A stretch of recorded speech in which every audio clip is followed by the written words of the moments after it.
What is going on, guys? Welcome back to another episode of the Sports Muse podcast. And I'm here today to talk about Mike Tomlin. He signed a 3-year contract extension to take him through 2024 in Pittsburgh. And let's just start here because there's a lot of mixed emotions here in Pittsburgh. And let's start with just talking about what he's accomplished in his first 14 years as the Steelers head coach. So he has a 650 win percentage.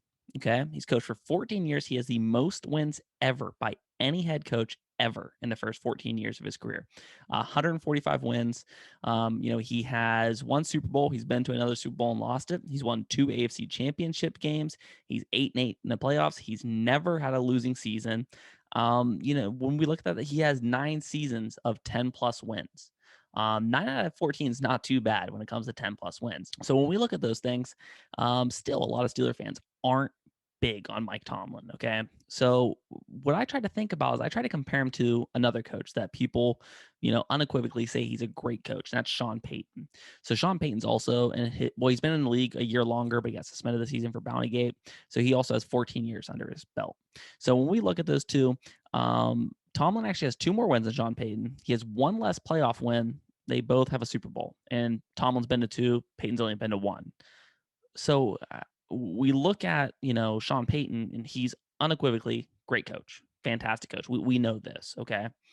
But Mike Tomlin, maybe it's just since I'm in Pittsburgh, I hear it more than, if I lived in New Orleans, I'd hear about Sean Payton, but I don't think that's necessarily the case. So how can one guy be a great coach and the other guy just gets put through the ringer? How about this? How about we don't jump outside of the Pittsburgh area? Let's go back to the head coach before Mike Tomlin, which was Bill Cowher. So Bill Cowher was Steelers head coach for 15 seasons. So he has 1 more season than Mike Tomlin. He has 4 more wins than Mike Tomlin with a whole 16 games more than him. He is 12-9 throughout the playoffs with 1 Super Bowl win, 2 AFC championship victories. Okay. So when we look at that, they're very, very similar. By the time Tomlin finishes up the season, I imagine he's not going 4-12 this coming season, but I'm sure some Steeler fans will say they are because they're pessimistic. But he's going to have more wins than Bill Cowher. Worst case scenario, he has 3 less playoff wins. Okay. 1 less playoff loss and the same amount of Super Bowls. I don't why is Bill Cowher renowned? He's a Hall of Fame coach. And Mike Tomlin, people are calling for his head. He deserves to be fired.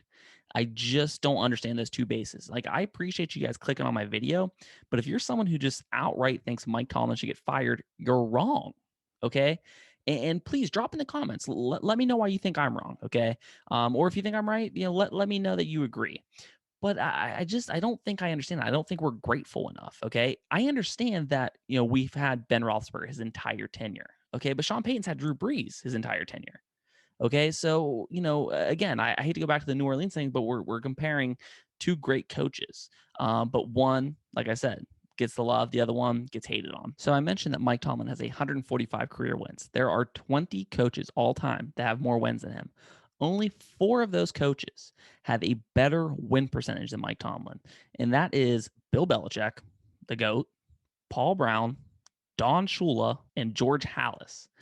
I mean, legendary coaches. Okay, those are the only guys with a better win percentage with more wins. People's biggest problem with Mike Tomlin is he doesn't have a lot of success in the postseason. Well, he is 500, and that doesn't sound great. Okay, but we look at a lot of the coaches, and they hover about that spot. Belichick is the exception. Like Don Shula, I believe, is off the top of my head like 15-13 all time in the postseason. But Belichick, again, GOAT. Okay, so when we look at Mike Tomlin, let's go through his playoff losses. Okay, forget about the wins. So in 2007, his first career playoff game, he lost to the Jaguars by 2. When we look at that game, Ben threw 3 picks, and the lead back for the Steelers was Najee Davenport. He had 16 carries. Not a great squad. Okay. We look at 2010. They lost in the Super Bowl to the Green Bay Packers. I'm not going to deep dive into that. 2011, they lost to the Broncos in overtime. I'm not going to sit here. Like, I like Mike Tomlin. I'm not going to excuse it, man. Tim Tebow lit him up. Okay, unacceptable. In 2014, they lost to the Ravens by 13. But when we look at that, our starting running backs were Josh Harris and Dree Archer. I believe Ben Tate was also on that squad. Ben also threw 2 picks that game. So again, pretty tough to win. The following year, 2015, the Steelers lost by 7 to the Denver Broncos. We look at that game, no Le'Veon Bell, no Antonio Brown. Ben had one arm. Probably shouldn't have been playing for all intents and purposes, but we still should have won that game. I mean, in all honesty, we should have 100% won that game. The only reason we didn't is the refs missed a call, horrific call, still drives me nuts to this day. And then we had Fitzgerald Toussaint, who was our starting running back at that time. He fumbled the ball and a pretty bad fumble to really lose us the game. There was other things too, but those were the big moments that jumped out at us. So that's 2015. We look at 2016. They got routed by the Pats. I know that specific game. A lot of people were like, "Oh, they should have, not done zone against Brady." Brady always picks apart the Steelers because they try to zone them. It works against pretty much every team besides the Pats. And Tom Brady is like not only the GOAT quarterback, might be the greatest football player of all time. So they didn't really have the personnel to go, man. But let's mark that up as another bad loss because they got routed in that game. The following year, 2017, they lost by 3 to the Jags. Blake Bortles tore him up. The D couldn't stop a nosebleed. Again, bad loss. Okay, chalk that up. In 2020, I don't understand how that's Mike Tomlin's fault, really. Like the first play of the game, Marcus Pouncey snaps it over Ben's head.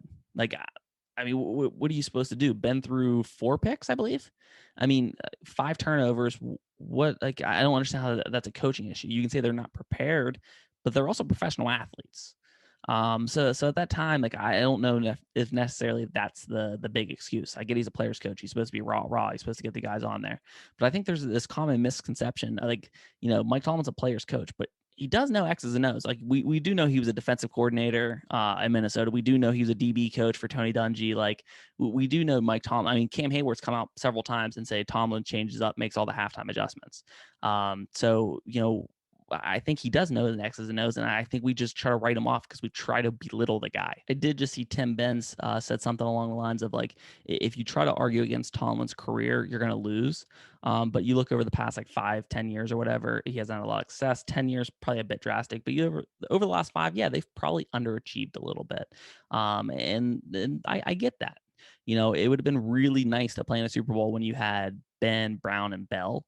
Unfortunately, that kind of broke up a little bit, but I get that. So I get that standpoint. But what I'm saying is like, look at Antonio Brown, man. 10 dominant years. In my opinion, and I think stats back it up, it's the greatest tenure ever for receiver. So you look at his first 10 years versus Rice's first 10 years, Brown's better in his first 10 years. And the fact that Antonio Brown's pretty much a psychopath, we know this now. But Tomlin kept that under wraps. I mean, how much stuff has Tomlin done that we haven't realized? We know Ben's got a flair for the dramatics. Would there have been more stuff that kind of came out with Ben if they had a different coach? I don't know that, and that's not for me to just kind of make an assumption. But at the end of the day, why not sign Mike Tomlin to? Like, do you really think there's a better young coach? Like, do you think there's a Sean McVay waiting in the wings? I get like, oh, there's a Sean McVay every year or every few years. I get that. But what I'm saying is like, how many coaches do we see get that first gig and they're just not good? Like Zach Taylor in Cincinnati, is he good? Well, I don't know. Cliff Kingsbury in Arizona, is he good? I don't think. So we look at that, a lot of that stuff, and do you really want to roll the dice? By the time he finishes his tenure, I think we'll have 3 head coaches in like 55 years. Okay. That's kind of the Steeler way. And I think it's working to this point. So if it's not broken, why are we trying to fix it? And personally, I think the thing that's most impressive about Tomlin is he's a quote unquote players coach, right? And we see all the time with players coach. They do really well at the beginning because the players want to run through a wall for him, and then they burn out because the players get sick of them. This is 14 years going on to his 15th year. They just re-upped him. And like these players, like again, still will run through a wall for him. And I think that kind of shows that he's not just a player's coach. He's somebody that's respected in the community. He is somebody that the players respect as far as a human being and as an actual football coach. So I think with those things is, we don't see a lot of the stuff and we don't hear a lot of the stuff. I hate to say it, but I think it has to be racial based. Some of this hatred has to be racial based because, like I said, there's just no other explanation for it. I hate that that's the kind of time and day that we live in, and I don't want to be one of those people that kind of brings everything back to race. But why else? This seems like the last year we have Big Ben. So with this extension, it's really going to be interesting what Tomlin looks like without a Hall of Fame quarterback and how he can build the next dynasty, right? The next group. And I think that's going to, in a large way, kind of shape, what his career ends up looking like in Pittsburgh. Now, if he does terrible, let's say he has 3 losing seasons or doesn't make the postseason for 3 seasons after Ben leaves, then, think about it. Okay. I still think it'd be premature, but think about it. Okay. But as of right now, why are people still calling for this man's job? I don't get it. I don't get it. And I really do think those people are wrong. I'm not going to go as far as say they're idiots on camera. I'll say it off the camera. So if you guys like the episode, click like and subscribe and let me know what you guys think. Until next time.